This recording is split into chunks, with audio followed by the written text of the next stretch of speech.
my name is Mahima Yadav. I am from University of Hyderabad. So जैसे कि मैंने अपने लास्ट वीडियो में आपसे डिस्कस किया हुआ था कि यूनिवर्सिटी का प्लेसमेंट कैसा है, ओके, और वहाँ पे कितनी कंपनीज आती हैं, कैसे आती हैं, उसका प्रोसेस क्या होता है। और फिर एट द लास्ट मैंने अपने वीडियो में बोला था कि मैं जो नेक्स्ट वीडियो बनाऊंगी वो पर्टिकुलर कंपनी से रिलेटेड बनाऊंगी कि उनका शेड्यूल कैसा होता है, वो कैसे आती हैं और क्या क्या चीज़ें हमें ऑफर करती हैं। इट्स कि पैकेज अकॉर्डिंग कितना पैकेज ऑफर करती है, और उसके बाद में फिर उनके कितने राउंड्स होते हैं। ओके, सो बेसिकली आज हम उसी के बारे में बात कर रहे हैं, पर्टिकुलर कंपनी के बारे में जो यूनिवर्सिटी ऑफ हैदराबाद आती हैं for M Tech, MCA and AI, artificial intelligence से जो भी एमटेक कर रहे होते हैं उनके लिए, या फिर किसी अदर कोर्स से related like MBA and all. Okay, so सारी कंपनी का एक अलग होता है कि रूल्स हैं उनके कि कौन सा कैसे आती है। सो जैसे मैंने लास्ट टाइम डिस्कस किया हुआ है अपने वीडियो में, अगर किसी ने भी वो वीडियो नहीं देखा है, ओके, या फिर अभी तक उन्हें नहीं पता है, तो प्लीज आप मेरे वीडियो को देख लीजिए। एंड इसके बाद में अगर कोई आपके पास में क्वेश्चंस आता है तो वो आप मेरे कमेंट बॉक्स में कमेंट कर सकते हैं। इवन मैंने ये भी प्रोवाइड कर रखा है कि आप मेरे इंस्टा पे मेरे को मैसेज कर सकते हैं और मेरे मैसेंजर पे मैसेज कर सकते हैं, सो दैट आपके जो भी डाउट्स होंगे रिगार्डिंग प्लेसमेंट सारे क्लियर हो जाएंगे। ओके, सो हम बात करते हैं अबाउट प्लेसमेंट्स की। ओके, सो आज मैं जिस कंपनी के बारे में बताने जा रही हूँ वो है HSBC। ओके, सो आज हम बात करते हैं HSBC। आपने नाम भी सुना होगा, ये बैंगलोर की कंपनी है और बहुत बड़ी कंपनी है। ओके, सो ये रिलेट करती है मोस्टली एनालिटिक्स के लिए आती है। सो जो लोग इंटरेस्टेड हैं बैंकिंग सेक्टर में और जिन्हें पता है कि या फिर वो हाईएस्ट पैकेज के लिए जाना चाहते हैं, वो पैकेज भी बहुत अच्छा ऑफर करती है। सो मैं अभी जो बात करूंगी वो 2018 की बात करूंगी, क्योंकि मेरा जो प्लेसमेंट टाइम था वो 2018 था। ओके, सो दैट टाइम जब कंपनी आई थी तो ये आई थिंक सो जुलाई में आ गई थी। ओके, सो 2018 में जब मेरा MCA लास्ट ईयर था, तब ये मतलब जो मेरा थर्ड ईयर था, थर्ड ईयर में ही जुलाई में आ गई थी। एंड उसने बहुत सारे बच्चों को सिलेक्ट किया। सिलेक्ट करने के बाद में उनके जो राउंड्स थे वो राउंड्स क्लियर हुए, एंड देन फिर उनको इंटर्नशिप प्रोवाइड किया। ओके, देन इंटर्नशिप के बाद में उन्होंने जो बच्चे इंटर्नशिप में लिए गए थे उन्हीं को उन्होंने PPO दे दिया। It means pre placement offer.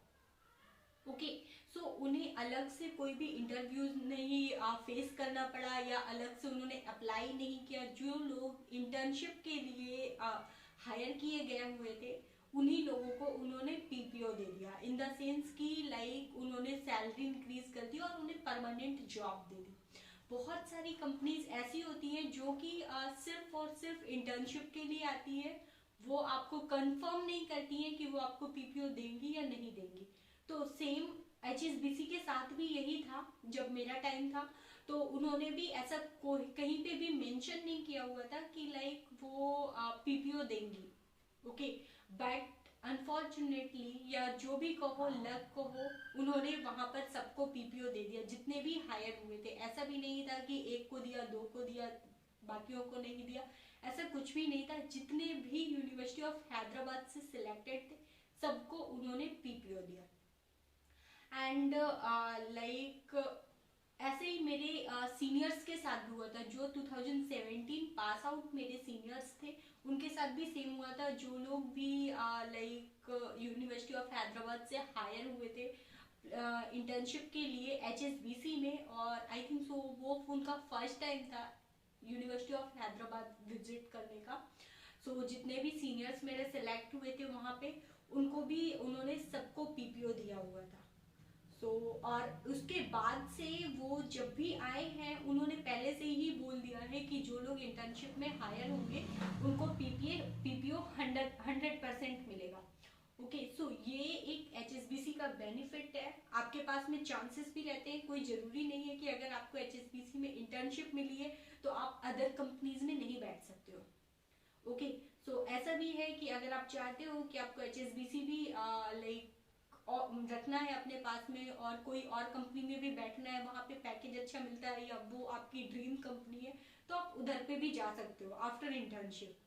और ये कॉलेज में भी कोई ऐसा रूल नहीं है कि आपको मतलब वहाँ से ऐसा होगा कि आपको उसमें प्लेसमेंट्स में नहीं बैठने दिया जाएगा, ऐसा भी कुछ भी नहीं है। तो ये वहाँ का एक शेड्यूल है। इसके बाद में जब कंपनी को आना होता है तो वो 1 वीक पहले ही हमारे जो भी प्लेसमेंट कोऑर्डिनेटर है उन सबको इन्फॉर्म कर देती है कि वो कंपनी आने वाली है, उसका प्रोसेस क्या है, वो क्या करवाएगी, वो सारी चीज़ें आपके पास में इंफॉर्मेशन होती है। सो जो भी हमारे कॉलेज के प्रोफेसर्स होते हैं, प्लेसमेंट कोऑर्डिनेटर होते हैं, उनको सबको सारी इंफॉर्मेशन होती है कि कौन सी कंपनी आने वाली है और इसके बाद में वो कितना पैकेज लेके आ रही है, उसके कितने राउंड्स होंगे और उन राउंड्स को कैसे कैसे हमें क्लियर करना है कि कौन सा राउंड यूनिवर्सिटी के अंदर होगा या फिर उनके कैंपस में जाकर हमें देना होगा। ये सारी डिटेल्स होती हैं। उनके पास में सारे रिज्यूम्स होते हैं, वो पहले से ही मतलब कलेक्ट करके रख लेते हैं। बहुत सारे लोग हैं जो कि पहले से ही सारी चीजें डिक्लेयर करवा लेते हैं अपनी साइट में, फिर उसके अकॉर्डिंग से बोलते हैं कि लाइक हाँ आपको यहाँ पे इतने लोगों को पेपर देना है या जो भी। सो जब HSBC आई थी तो इट्स लाइक कि ऐसा कुछ भी नहीं था कि आप एग्जाम दे सकते हो या नहीं दे सकते हो, सबको कंपल्सरी था। और वो एक लॉजिकल रीजनिंग से रिलेटेड एग्जाम था। जैसे आपने सुना होगा MCAT का एग्जाम एंड ई-लिटमस का, तो इसी तरीके से एक एग्जाम था जो कि हमें जो वहाँ पे यूनिवर्सिटी ऑफ हैदराबाद में ही ऑर्गेनाइज किया था। वहाँ के कई सारे डिपार्टमेंट्स हैं, सो एक डिपार्टमेंट उस पर ही हम लोगों को जाना था और वहाँ पे ऑनलाइन एग्जाम देना था। सो वहाँ पे क्या था कि लाइक पहले से ही बोल दिया गया हुआ था कि वहाँ से 2-3 लोग आएंगे जो कि हमें चेक करेंगे कि हम लोग एग्जाम प्रॉपरली दे रहे हैं या नहीं दे रहे हैं।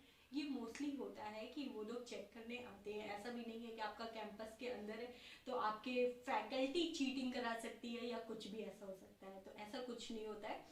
सो फैकल्टीज भी रहती है या फिर अदर डिपार्टमेंट के लाइक फैकल्टी प्रोफेसर्स वो लोग रहते हैं। सो ये NCA प्लस MTech दोनों के लिए था, दोनों लोग एग्जाम पे बैठे हुए थे। इसके बाद में फिर आपको 2 आवर्स का 3 आवर्स का एग्जाम था जिसमें क्वेश्चंस कैसे थे, मोस्टली लॉजिकल थे, एनालिटिक्स से रिलेटेड थे, comprehension and like all reasoning aptitude, ये सारी चीजें थी। क्योंकि वो एनालिटिक्स से रिलेटेड है तो उसी अकॉर्डिंग सारे क्वेश्चंस थे आपको जो सॉल्व करने थे 3 आवर्स के अंदर में, और ऑनलाइन एग्जाम था। उसके बाद उसमें से जो भी बच्चे सेलेक्ट हुए, जितने भी स्टूडेंट सेलेक्ट हुए, उन सेलेक्टेड स्टूडेंट्स को फिर नेक्स्ट राउंड में जाना था। फिर उनके 3 और 4 राउंड्स हुए थे। फिर वो सेकेंड राउंड में गए। सेकेंड राउंड कैसा था, इट्स लाइक वो एक फोन कॉल थी, उसमें उन्होंने सारी चीजें डिस्कस किया। वो ऐसा कुछ भी नहीं था कि आपको प्रॉपर किसी एक जगह पे बैठ के देना होगा। जो सेकेंड राउंड है आपका, आप बहुत सारे मेरे फ्रेंड्स ऐसे थे जो ऑलरेडी लेट हो चुके थे तो वो कॉल पे डायरेक्टली कैंपस से जाते हुए भी बात कर रहे थे, तो इस तरीके से भी आप दे सकते हो। एंड इसके बाद में जो थर्ड राउंड था उनका, वो था आपको कोडिंग राउंड। कोडिंग नहीं, एक्चुअली एनालिटिक्स से रिलेटेड था, उसमें वो कोड भी करा रहे थे। वो आपको लैपटॉप ले जाकर किसी पर्टिकुलर एक जगह पे बैठना था। इट्स लाइक जो उन्होंने रूम डिसाइड कर रखे थे यूनिवर्सिटी ऑफ हैदराबाद में, पहले ही बता दिया हुआ था कि जो लोग ऑलरेडी सिलेक्टेड है उन लोगों का एक रूम बुक किया जाए और वहाँ पर वो अपना सेल्फ कंप्यूटर लेके बैठेंगे और इसके बाद में वो जितने भी क्वेश्चंस देंगे वो ऑनलाइन आपको सॉल्व करने होंगे। And that was like video call all round, even सामने आपके जो भी आपके एग्जाम्स ले रहे थे वो थे, एंड देन आप फ्रंट पे थे, कोई भी आपकी हेल्प नहीं कर सकता। ओके सो इस तरीके से जो हमारा लास्ट राउंड चला था, इसके बाद में फिर उन्होंने लिस्ट दिया कि फाइनली जो लोग सेलेक्ट हो गए। सो इट वाज लाइक कि मेरे यहाँ से 7 लोग सेलेक्ट हुए थे उस टाइम पे इंटर्नशिप के लिए। सो 7 ने ही सबने ले लिया था, और सबको आगे चल के उन्होंने पीपीओ दे दिया था। पीपीओ उन्होंने तुरंत नहीं दिया हुआ था, तुरंत बताया भी नहीं था। बहुत सारे लोग ऐसे भी थे जो और किसी यूनिवर्सिटी में मतलब और किसी कंपनी में भी सिलेक्टेड थे, बट मोस्टली वहाँ पे सिलेक्टेड थे। ठीक है, सो ये थोड़ा लेट बताया था उन्होंने, इट्स लाइक ये जुलाई और अगस्त टाइम पे बताया हुआ था, जो ऑलरेडी एक तरीके से बहुत लेट हो जाता है कि आपको पीपीओ मिलेगा या नहीं मिलेगा। थोड़ा सा हेक्टिक था, बट फाइनली सबको पता चल गया था कि हाँ उन्हें पीपीओ मिल जाएगा। सो ये एक उनका सिनेरियो था कि कैसे कैसे वो एग्जाम लेते हैं। सो एग्जाम में बेसिकली जो भी आपको स्टडी करना है वो है उससे ही रिलेटेड, इट्स लाइक एनालिटिक्स से रिलेटेड सारी चीजें, आपके कंसेप्ट बहुत क्लियर होने चाहिए, जो भी आपका लॉजिकल सेक्शन है वो बहुत क्लियर होना चाहिए, कोडिंग बेस पे जो भी आपके बेसिक कंसेप्ट हैं वो आपके बहुत क्लियर होने चाहिए। लाइक आपको सबसे ज्यादा डीबीएमएस है एंड डीएस है, डेटा स्ट्रक्चर है, एंड फॉर एचएसबीसी के लिए मैं बोल रही हूँ, एंड सी, जावा, इन सब चीज़ों में थोड़ी सी अच्छी कमांड होनी चाहिए। एल्गोरिथम्स बहुत अच्छे कंसेप्ट होने चाहिए उसके, एंड अगर आप इन्हीं सब चीज़ों को ध्यान में रखकर आप अगर एचएसबीसी के लिए प्रिपेयर करना चाहते हैं, एचएसबीसी जाना चाहते हैं, तो उसके लिए आप कर सकते हैं। एंड मैं पैकेज भी शेयर कर देती हूँ कि जब मैं थी तब उनका पैकेज क्या था। तो इट वाज लाइक जब उन्होंने इंटर्नशिप दिया हुआ था तो आई थिंक सो 35,000 थी उनकी इंटर्नशिप, यस 35 अराउंड वो दे रहे थे जब उन्होंने इंटर्नशिप के लिए हायर किया हुआ था। एंड देन जो उन्होंने फाइनल पीपीओ दिया हुआ था वो 7.7 अराउंड था। ओके सो ये उनका पैकेज था तब का। और इसके बाद नेक्स्ट ईयर जब मेरे जूनियर्स को लेने आए तो इट वाज लाइक 8 और 8.25 अराउंड था। इसके बाद वो पैकेज बढ़ता गया और this time I think so more than 10 है। सो ये उनका एक एचएसबीसी का सिनेरियो है कि वो कैसे कैसे फॉलो अप करते हैं। सो ये चीज़ें आपको बेसिकली ध्यान में रखना होगा कि आपको कैसे स्टडी करनी है, किस सेक्टर पे आपको जाना है, आईटी में, बैंकिंग में या फिर इंश्योरेंस में। सो जैसे right now I am working in insurance based company. Okay so AI based है, वहाँ पे क्या क्या प्रोसेस होता है, कैसे होता है, ये मैं अपने नेक्स्ट वीडियो में बताऊंगी।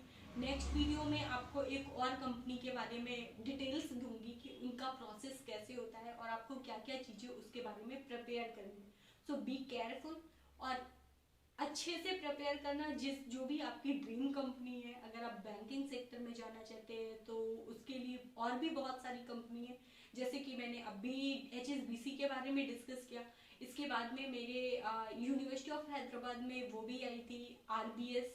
सो RBS Royal Bank of Scotland.